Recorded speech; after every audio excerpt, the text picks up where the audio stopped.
Welcome to the Parnassah Podcast, where we deep dive into the financial challenges and opportunities from families faced today. I'm your host, Eli Fried. Join me as we tackle the Parnassah questions on everyone's minds.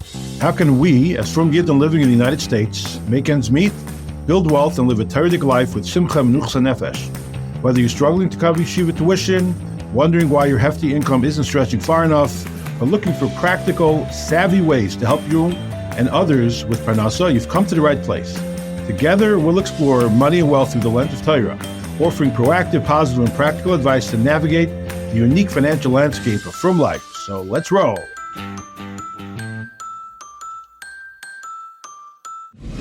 Welcome to the Parnassah Podcast. My name is Eli Fried, and thank you for joining me. In this podcast, I hope to offer a communal conversation where we can explore the challenges many people face with Parnassah, hopefully move that conversation to a point where we can sharpen tachlis tips for yichidim individuals can use to improve their Parnassah.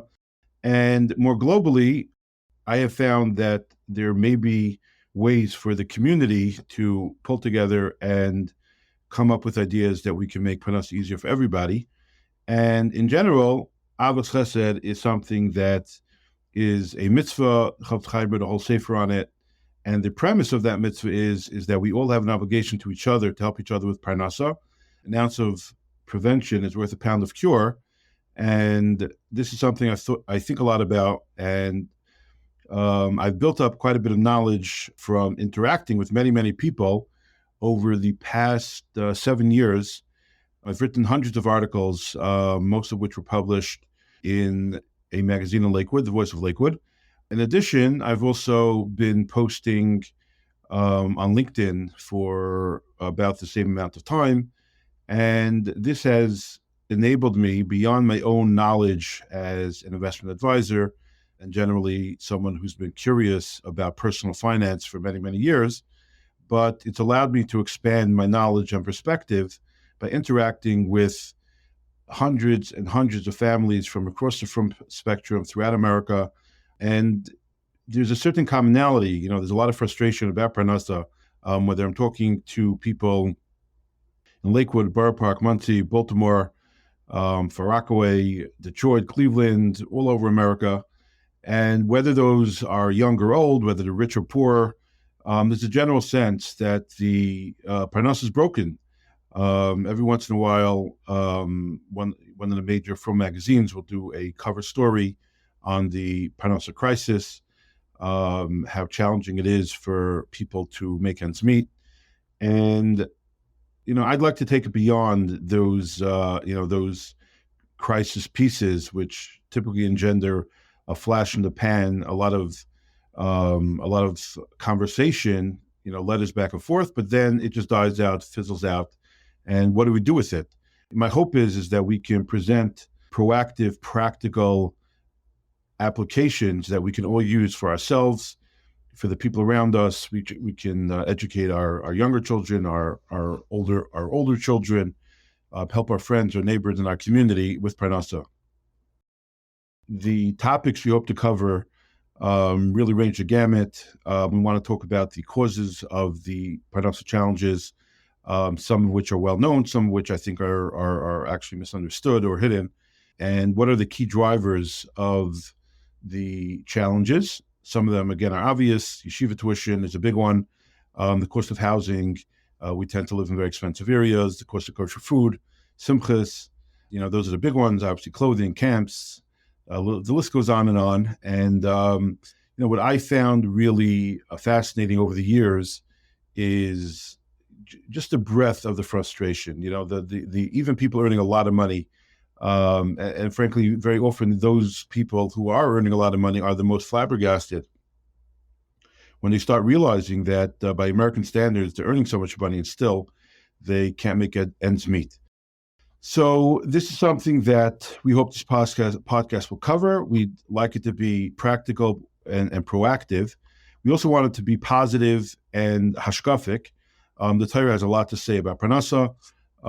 Very often I'm surprised that conversations from people don't have that as a starting point, don't seem to incorporate the Torah's advice, attitudes even outright obligations that are described over the years, decades, centuries, millennia, obvious where, from people should be incorporating everything the Torah has to tell us about these obligations and challenges. So that is what I hope to do with the Parnassah Podcast. And I'm going to jump right in and try to answer some of the foundational questions related to Parnassah. What is the Parnassah crisis? When magazines or people refer to it, how would we define the terminology? Who's affected by it? How widespread is it? And in what way are we affected? How deep does the challenge go? What are the ripple effects of the challenge? Should we be talking about Parnassah challenges? Is it motivating, or maybe it's depressing? Maybe we shouldn't be talking about it. Maybe it's counterproductive. Maybe it will leave our community in a negative light. That question obviously is connected to the next one, which is, can anything be done to improve Parnassah? I believe the answer is a resounding yes. It doesn't mean it's going to be easy, but there's both game-changing ideas that are out there that, sometimes are put into conversation. Everyone just assumes there's nothing that can be done, but things are being done, and and much more can be done. There's also low-hanging fruit, things that I come across all the time, things that my friends who do budget counseling or investment advisory or their tax accountants in the community, and there's a lot of low-hanging fruit that not everybody, but many people are either able to incorporate 1, 2, 3, 4 of those ideas and make a big difference to improve their Parnassah. So these are the questions I hope to answer in a overview sense in this episode. And then as time goes on, we will attack each one in far greater depth. We also hope to bring on guests that are experts in each field. I'm bringing together knowledge. I have my own knowledge that I've accumulated, but whatever knowledge I have or information I know pales in comparison to the greater communal knowledge that's out there. There are experts in each field, whether we're talking about tuition. Obviously, the yeshivas have a perspective. The advocates and the askanim have perspective on tuition vouchers, which are a crucial question. The tax accountants, whatever tax knowledge I have, is nothing compared to what many wonderful professionals in the field have, and so on and so forth. B'ez Hashem, we hope to be speaking to all of them. We also hope to be speaking to Rabbanim, Madrichim, experts in Hashkafa and Halacha, as pertinent questions arise, and we are looking for Torah guidance. We'll seek out the ones who are the masters in those fields. To that end, let me introduce a viral shir that came out of Lakewood about 11 months ago. This was in Elul, Tafshin Pei Gimel. It's quite rare that a shir given in a shul in Lakewood goes viral all over America. But Rabbi Eliezer Gerwertz Shlita spoke in a Lakewood shul about the Parnassah challenges that he saw in his circle, and it went viral. I started getting texts and emails and messages from Lakewood, starting in Lakewood, but then Brooklyn, Muncie, Far Rockaway, Baltimore. Everyone was saying, "Eli, did you hear this?" So obviously I listened, and eventually I did a LinkedIn post with about this. It was about a 20-minute share, and I got hundreds and hundreds of comments and likes and requests for the share. What was this share? What did Rabbi Gerwertz bring up? Pretty unique for a Lakewood Rav to introduce the topic of Parnassah crisis. So he took a very clean-cut approach to make sure that the speech didn't get bogged down in minutia. And with just a couple of numbers that he clarified personally by making phone calls that day, he came up with a very succinct way to clarify why the numbers just don't add up. Rabbi Gerwertz began by decrying the reality that in many circles, social norms have developed to the point that to avoid being seen as a nebuch, high spending, lavish spending is required. And this is because lavish spending is being respected and being put on a pedestal.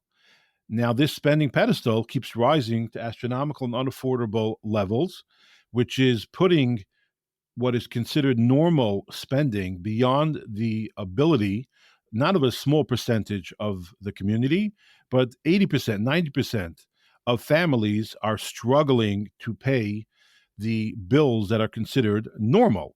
So Rabbi Gerwertz went on to say he's not even talking about the hashkafic perspective that every individual should be weighing what is appropriate spending, what is not appropriate spending. But from a communal perspective, this is simply a tremendous lack of achdus when everyone is spending as they see fit, because they could afford it, or maybe they cannot afford it, but they're scared of not being able to fit in. But he says, what about the people who are being squeezed because of these social norms? So he said, with a simple analysis of just a small view of what salaries are and what expenses have risen to, we can see that this is unsustainable for the vast majority of people in the frum community. So he said he asked around, and anybody who was working for someone else would be maxing out a salary of, say, $150,000 if they're really, really being asked to extend themselves 24/6 to manage a property or a nursing home. Maybe they're making $200,000, but these are very, very nice, generous salaries, $150,000.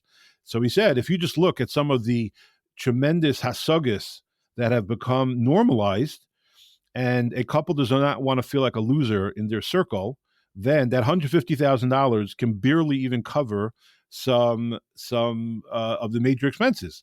So he said it became the norm among many that even if they're a young couple with a small family, they can't just rent a place. They can't even move into a smaller home that maybe will cost them $400,000 or $600,000. No, they have to go full bore into a luxury home, a large home that will be that will offer sufficient space down the line. If they're doing it right. Now, what does that mean? He ran the numbers. He spoke to the mortgage brokers. He spoke to real estate brokers. We're talking about easily, instead of spending $40,000, $50,000 a year, that luxury upgraded home is going to cost you $90,000 a year. On a similar note, instead of driving just a solid car that gets you from point A to point B in a reliable fashion, no. If you don't have that brand new vehicle sticker saying that you leased a high-end or finance a high-end luxury Odyssey, which is costing you $800 a month, or maybe it came down a little bit, and some other vehicle for the spouse, then you feel like a loser. You feel like a neb. So it's costing you $24,000 once you start factoring in insurance and other costs. Then let's throw in health insurance. Let's say $10,000. And taxes for somebody earning $150,000. He spoke to some accountants, and they told him $26,000 is very, very common. So he says, there you go, $150,000 salary, which is very, very nice. You should be respected if you're able to earn that kind of salary. And at the same time, it went out the door just for your housing, your vehicle, your health insurance, and your taxes. You still couldn't drive the car out of the driveway because you had no gas to put in the Odyssey. And forget about clothing, food, tuition, and the myriad other expenses. So yeah, maybe your wife works. So now you have two incomes, but still the stress and the pressure is not sustainable for 80 to 90% of the community. These are the norms. If you're working for someone else, or even you open a business, but it takes a long time to build up a substantial income stream. Many businesses don't make it. So Rabbi Gerwertz was saying this is a matter of communal survival. It's a matter of bein adam lachaveroi, that we have to change the lexicon. That not that these things are obligatory, these things are norms, and everyone has a sense that it's embarrassing to admit that you're on a budget, that you can't afford something. It has to be the reverse. That we have to acknowledge the people who could afford all of these upgrades are the exception. These are the people that are earning above average incomes. And they are the exception, not the rule. The rule is that most quote unquote normal people, typical people, do have constraints to their spending, and they shouldn't be embarrassed to say we are doing A, B, or C because that is what we can afford. By doing so, they're lowering the pressure on themselves. They're also lowering the pressure on their friends and circle. We have to normalize, not that everyone has endless money, which is a mirage, Very few have enough money that they could just buy and buy and buy. We have to normalize the reverse, that people cannot just spend on all the upgrades and the luxuries. And we should respect those who are living within their means, those who are willing to say, this is within our budget. And that would be a tremendous benefit personally and communally. And it's something that has to become part of the public conversation. So that was Rabbi Gerwertz's very impassioned and impactful drasha to his community. Now, throughout the podcast, we're going to explore that even someone who is living carefully, even someone who is doing the budget option, $600,000 house is also a big bite. A secondhand solid vehicle may not cost you $20,000 or $25,000 a year. It's still going to cost you for two vehicles, $10,000, $15,000 a year. So anyway you slice it, the firm cost of living is super, super high, far beyond what average American salaries and household incomes can support. And we're going to explore that phenomenon and what we can, Be'ez Hashem, do to improve that. But Rabbi Gerwertz is saying that the harshest part of it is when we make things worse by raising the bar and raising the bar. So that's really what the Parnassah crisis boils down to, is that it's impossible to expect our entire community to always be in the top few percentile of income. The numbers just don't work for 80 to 90% of people. And lest you think this is just about Lakewood, that's why the virality of the clip is very telling, because I was getting feedback from all over the country, people who are earning what by American standards considered a lot of money, and they're saying it just doesn't add up. There was follow-up. Rabbi Gerwertz went on the Kosher Money podcast, and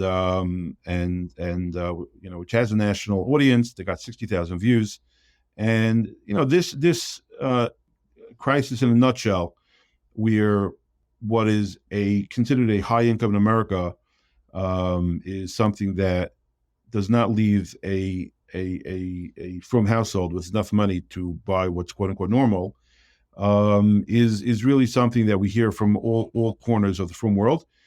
You can speak to the people running Living Smarter Jewish, which is a national organization sponsored by OU, Reb Shiloh's Kitchen out of Muncie, Achiezer out of Far Rockaway. This is something that's really a Klal Yisrael issue, and there's a tremendous amount of frustration and fear even when people start realizing, I'm hitting these numbers. Fine, my first job I couldn't make ends meet, but now husband and wife were both earning what in our companies are considered good money, and we're still not earning adequately. Now, there are tremendous ripple effects to the challenge of Parnassah. This goes all the way back to the Gemara. The Gemara says that a lack of Parnassah is a direct cause to challenges to Shalom Bayis.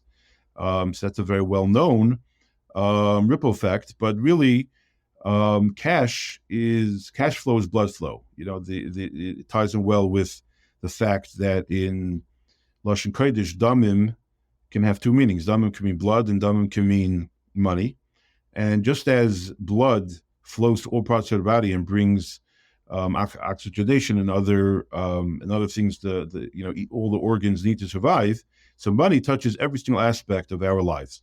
So starting with the fact that it's extremely common today that both husbands and wives, fathers and mothers need to work to cover the bills. They need to work long hours at strenuous, stressful jobs. And that's not just one rat race. You're talking about a dual rat race, and that places tremendous stresses on the house, on the children, on chinuch. Another way you could see the ripple effects of this Parnassah crisis is how tzedakah fundraising has become pervasive, and the tzedakah organizations are saying that the people who are requesting help, whether it's for tuition scholarships, the estimates I've seen is at least 50% of the community needs them, help with weddings. One organization in Lakewood was saying that they're helping 40% of college afford their scholar needs. You could see the endless fundraising campaigns. Every single yeshiva is doing them endlessly. All these social organizations. It's on and on and on. Now, there's a beautiful side to this. Let's not forget it's testament to the growth and generosity of Klal Yisrael the abundance of fundraisers, the size of the fundraisers, the creativity of the fundraisers, the enthusiasm that people are willing to keep putting in fundraiser after fundraiser. Mikam Yisrael, it's unbelievable, it's unparalleled, and there's no question, it's an unbelievable schus. And frankly, there's no question. Hashem gives bracha to those of us that are able to give, and it's also a galgal chayzer. That's what the Gemara talks about in tzedakah. That the people are givers. At some point, it's inevitable someone that they love will be needy, and that's the nature of tzedakah. So it's a beautiful thing. And liyechtel evya mikeren haaretz, tzedakah has always been and always will be. But at the same time, we're not just talking about a small percentage of people who need help. And it's not a time of war. It's not a time of famine or drought that huge chunks of Klal Yisrael should be in the sense that they need to come out to others. We daven every time we bench. So at the same time, that tzedakah is a huge part of we want to be involved, but we always want to be on the giving side. And we have a hint over here when there are so many nitzrachim that Parnassah is becoming a greater and greater issue. Another metric to gauge the challenge that's out there are all the pushes for credit cards. Many of the people that are encouraging others to take credit cards when they're questioned, like, how is this healthy for the community? One of the things they say, among the fact that some people use credit, there is a good chunk of the community that uses credit cards just in ways that enhance their finances. That's a whole separate conversation, and I don't want to get sidetracked on that. But one of the things that they say is that, look, people need credit cards to fill the gaps in their budgets. So the people who do the cleanup understand that is really pouring gasoline on the fire. If you have a hole in your budget on a regular basis, then filling it with credit card debt is making things worse. But at the same time, it's a metric and it's an indication of the widespread fact that many people do have that hole in their budgets. Similarly, the conversation about why many people have been taking investment risks that are excessive, I hear the same things. That people tell me that, look, if I just put it into a standard mutual fund and make 10%, it's just not going to do it for me. I have such a huge gap and shortage in funds that I need something that can double, that could triple, that could quadruple in a relatively short time, so that I can have the money to make a chasana or to buy a house or whatever. And again, to me, that's pouring gasoline on a fire. It's not a mahalach.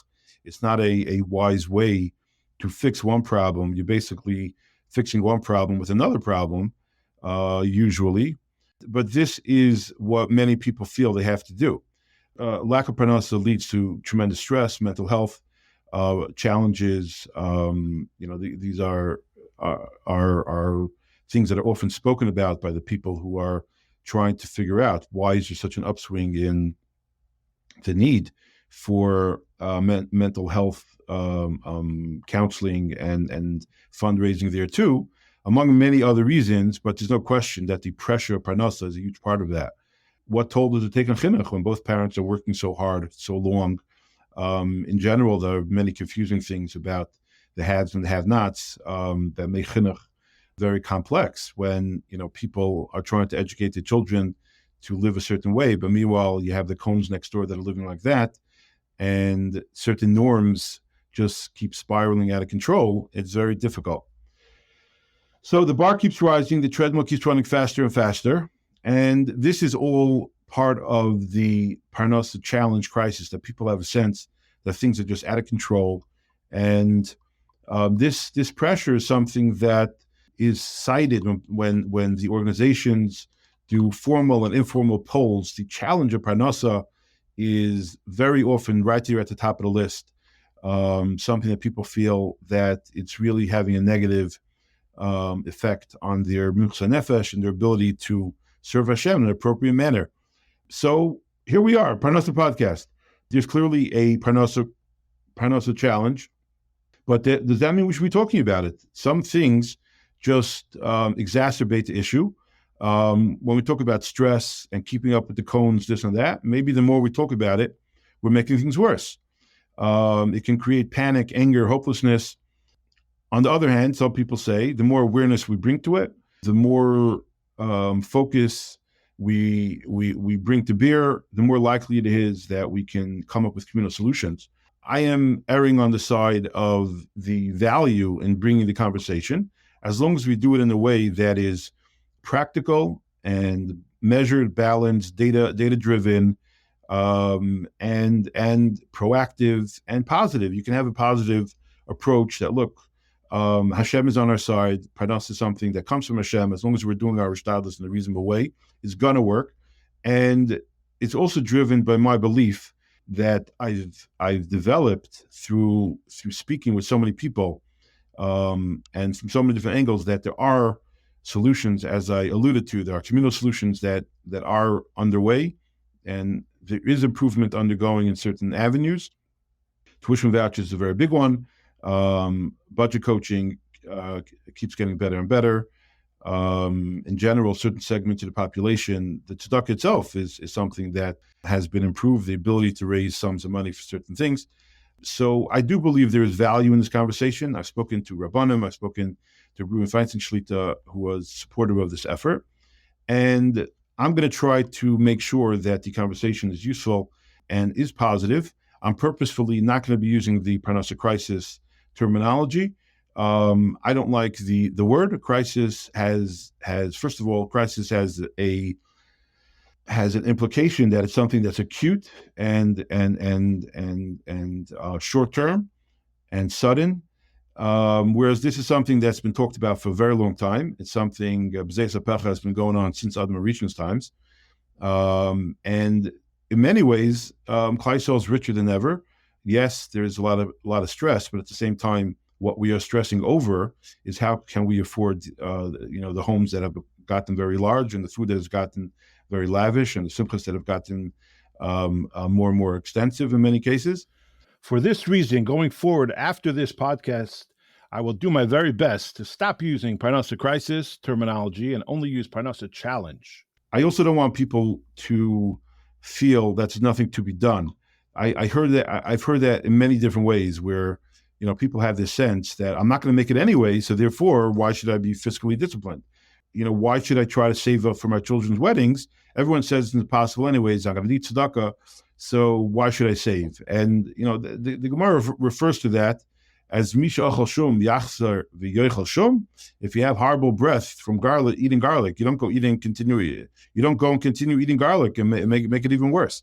That's just it's a bad sentiment, and it's a cop out, and it's something that could develop when everyone's busy saying Parnassah is impossible, Parnassah is impossible, Parnassah is impossible. Then yes, it will become impossible. So I don't think that it's healthy, and I don't think it's accurate. I think especially if younger couples, before they make commitments to careers, to housing, to spending habits, to how they train their children in their expectations for certain lifestyles, the younger the better. And I do think that we can make differences. Like I said, there's low-hanging fruit when it comes to earning more money, saving better, being more efficient when it comes to taxes, to investments. I believe there's a lot that Yechidim can do. Again, you may be perfectly efficient. Kudos. Then maybe this is not for you. But your brother, your neighbor, your children are probably not fully optimized. There's almost always something that someone can do to improve the Parnassah, especially if we bring on those experts that we hope to do. And same thing for communally. There are certain big picture ideas that have been bandied about that can be developed. Some of them, I believe, are unrealistic, and we should actually have that conversation to cross it off the list. So it stops being just a red herring fig leaf where we say, oh, we should really all just enroll in public school, which everyone's been saying for 75 years, and it's just not happening. At the same time, vouchers are happening. So what are we doing to lean into vouchers, whether it's encouraging people to move to states that already have them, whether it's strengthening our voting bloc to bring it to other states.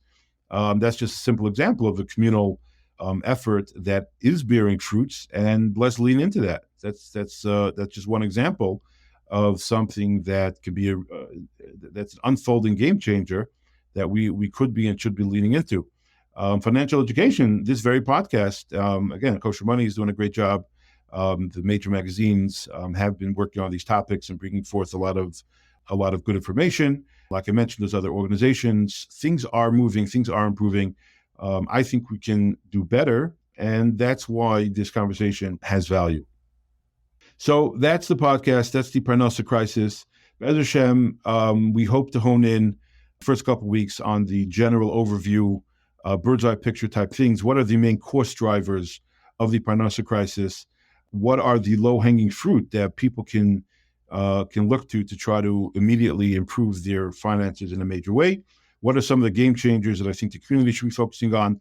What's the Hashkafa and the history of Parnassah challenges? Like I mentioned, goes all the way back to Adam Rishon. Definitely, Parnassah was much more challenging during many periods in Klal Yisrael. How about the Hashkafic side? We know Hashem promises us Parnassah. There's also certain interesting Hashkafa questions. Tuition, which is considered one of the main burdens that people say is really challenging for them. We know that Schar Limud is supposed to not be included in the budget that Hashem puts us on, May Rosh Hashanah or Rosh Hashanah. So why has this become such a major issue? And frankly, it's been throughout Klal Yisrael's time periods. We know that since Yeshua ben Gamla, he instituted the concept of communal cheder based on the fact that people felt they couldn't afford tuition and fathers weren't paying to educate their children, either themselves or paying someone. So we see that money is an issue. What's the hashkafa of that? And many halachic questions as well. We hope to include that. And then once we get through the overview, we will do topic by topic. We'll take on a topic like tuition, and we'll try to view it from first clarify what is the challenge, how broad is the challenge, who did it affect, what are the sources, why is tuition so expensive, money being wasted, is the burden being shared equally and fairly as it should be, what are the halachic and hashkafic ramifications, and questions that should be asked, are they being asked? For that, we'd like to bring on experts from the schools, as we mentioned, the askanim that are working on it, the rabbanim that have the answers as far as halach and hashkafa. Taxes, I believe there's a huge potential for people to improve their tax situations. Why do I believe that, and who does it affect? Which income levels? How can people go about improving their tax structures so they keep more money in their pockets and send Uncle Sam less money? Obviously, legally, that's obviously going to be the whole premise, that even within legal constraints, people, through lack of knowledge, through not having the right professionals, are just leaving a lot of money on the table, and so on and so forth. We want to go through simchas. We want to go through the cost of kosher food. Be'ez Hashem, we hope, believe, and daven that this should be a big TLS for many individuals, for the community as a whole. Thank you for listening, and I hope you tune in again.